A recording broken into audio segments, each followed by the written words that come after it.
Hi, it's Patrick here again from Intensive Care Hotline, and welcome to another blog. In this week's blog, I want to talk about the elephant in the room, or family meetings in intensive care. Have you ever wondered what is really happening in family meetings in intensive care? Have you ever wondered what the elephant in the room is during those meetings? As a starting point, family meetings in intensive care normally only take place if the situation of your critically ill loved one is dire and serious. That could mean that your critically ill loved one is so sick that the odds are against his or her favor. It could also mean that your critically ill loved one is about to die. That's at least what you and your family get told, and that's how the intensive care team might frame the situation. How do you react? How do you know it's true? What do you do in order to validate what you have just been told? Can you validate the information you are given at all, if you have no or only a basic understanding of intensive care and medicine? Let's take the emotion out of the situation for a moment. The emotions that families are usually feeling when their loved one is critically ill in intensive care is fear, frustration, overwhelm, stress, and the feeling of vulnerability. What I also often see is that families are more often than not paralyzed with fear, and it's extremely difficult to eliminate those emotions. So you are going into a family meeting and you are feeling all these overwhelming emotions, and that's certainly not a good starting point to go into any meeting. And then there's the perceived power dynamics.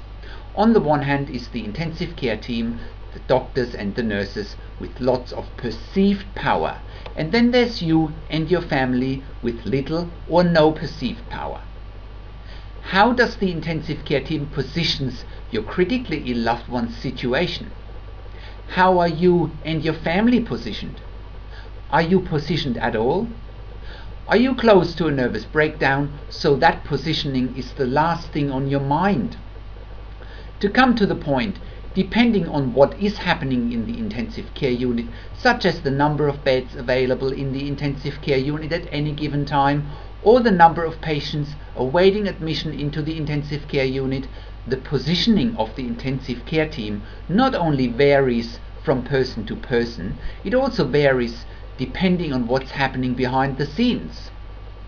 The position of the intensive care team might also vary depending on the ICU consultants or physicians' outlook on things, whether they are an optimist or a pessimist. Some consultants or physicians might have a more positive outlook on things than others, and therefore they may be more optimistic for your critically ill loved one's future, or at least they are more willing to listen to your concerns and questions and show real empathy. The bottom line is that you should always listen very carefully what is being said and what's not said. It's also crucial in your situation that you are having an opinion and a position, irrespective of what the intensive care team is telling you. Just because you are not an intensive care insider doesn't mean you shouldn't have an opinion on your critically ill loved one's situation.